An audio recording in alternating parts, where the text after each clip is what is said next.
Halo semua, jadi kali ini aku bakal membahas tentang berapa sih gaji pramugari dan pramugara. Sifatnya rahasia, tapi aku bakal bongkar buat kalian yang bakal mau ikutan untuk tesnya pramugari-pramugara kan harus tahu nih berapa ya pendapatan sebulannya. Jadi simak sampai habis. Nah di sini yang mau aku kasih tahu ke kalian sebenarnya itu komposisinya ya. Jadi kalian bisa tebak dari akhir bakal kira-kira berapa sih sebenarnya satu bulan itu untuk pendapatannya pramugari atau pramugara. Nah, komposisinya itu sebenarnya kita tuh terdiri dari yang pertama pastinya UMR. UMR ini sebenarnya kalau di aku pribadi lebih ke Tangerang. Jadi misalkan berapa sekarang, ya kira-kira segitu. Nanti ada lagi yang namanya flight allowance atau jam terbang. Nah, kalau kalian sering dengar pendapatan pramugari sama pramugara itu pasti lebih ke tentang jam terbang. Jam terbang itu perhitungannya ini kalian harus bedain airlines tersebut. Misalkan airlines A dia per jamnya itu misalkan 50.000 nih. Terus di airlines B, dia misalkan per jamnya itu 100.000. Otomatis beda dong pendapatan sebulannya karena per jamnya aja udah beda. Misalkan satu bulannya kita itu di 80 jam.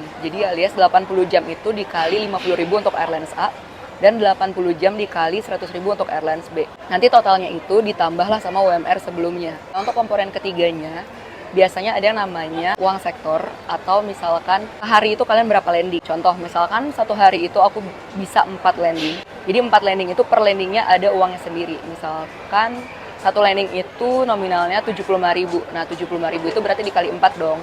Tapi untuk hari berikutnya belum tentu kita 4 landing. Misalkan hari berikutnya tuh kita cuma 2 landing aja nih.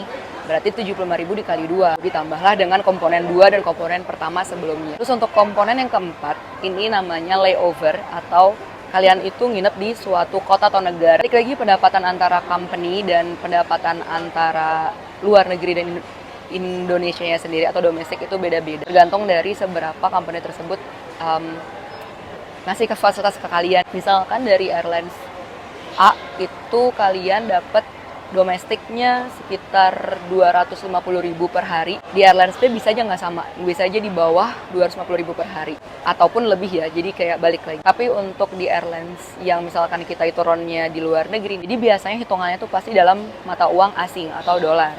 Nah misalkan kalian ngeronnya itu di Australia. Australia itu ada di misalkan Perth. Nah Perth itu per malam misalkan kalian dikasih 1 juta. 1 juta atau berapa Audi lah gitu ibaratnya. Ya udah ditambahlah berapa malam kalian di sana. Misalkan kalian ada 3 malam di sana, ya udah berarti itu 3 juta.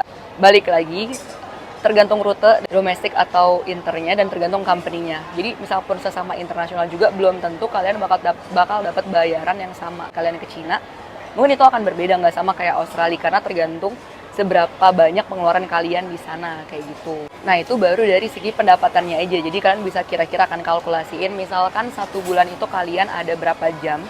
Berarti kira-kira kalian bakal dapat berapa nih satu bulannya itu. Nah makanya kita selalu bilang nih kalau misalkan lagi high season pasti kayak, enak nih enak jam terbangnya banyak gitu. Artinya ya pendapatan kita berarti bertambah. Tapi kalau misalkan jam terbang kita sedikit, pasti kita yang kayak ngeluh gitu kan kayak, jam terbang lagi dikit nih bulan ini. Yang artinya pendapatan kita tuh lagi turun kayak gitu. Semua yang aku ceritain tadi itu di luar dari pengeluaran ataupun fasilitas lainnya. Contohnya medical insurance, contohnya kayak perawatan gigi atau perawatan rawat jalan, rawat inap dan lain-lainnya, itu biasanya company yang memprovide kita. Jadi kita tidak mengeluarkan biaya lagi untuk insurance-nya. Jadi udah bersih semua. Dan untuk fasilitas seperti transport atau jemputan, ini tergantung airlines mana yang kalian daftar. Misalkan yang kalian daftar adalah Garuda Indonesia, pastinya kalian akan diberikan transportasi. Setahu aku terakhir, itu kalian akan ditanggung sekitar 90 km radiusnya dari titik penjemputan. Dan untuk di Lion Group sendiri seperti Batik, Lion Wings dan SAJ, ini Lion Group, mereka ada fasilitas yang namanya MES. Jadi kalau kalian diterima di sana, kalian akan mendapatkan MES yang udah ada transport dan ada tempat tinggalnya. Nah untuk airlines lainnya kayak gimana? Biasanya ada airlines yang memberikan fasilitas seperti uang pengganti transport. Jadi tiap bulan itu bakal diganti nih berupa uang langsung. Atau misalkan ya nggak ada gitu, jadi kayak udah jadi konsekuensi kita sendiri. Jadi sebelum kalian daftar, kalian coba cek-cek lagi fasilitas apa aja yang ada. Jadi kalian bisa cocokin. Nah itu untuk di airlines Indonesia sendiri. Tapi kalau untuk di airlines luar negeri, beberapa ada yang seperti yang aku ceritain sebelumnya. Jadi ada yang udah dapat mesnya, ada yang udah dapat transportnya aja, ada yang memang nggak dapat sama sekali tapi diganti uang transport. Tapi ada yang memang nggak dapat sama sekali kayak udah jadi ya kewajiban kita aja gitu. Jadi balik lagi tergantung sama maskapai apa yang kalian tuju. Seperti itu. Jadi semoga jelas sampai sini dan tidak ada kebingungan dari kalian. Semoga video aku cukup singkat, padat, dan bermanfaat.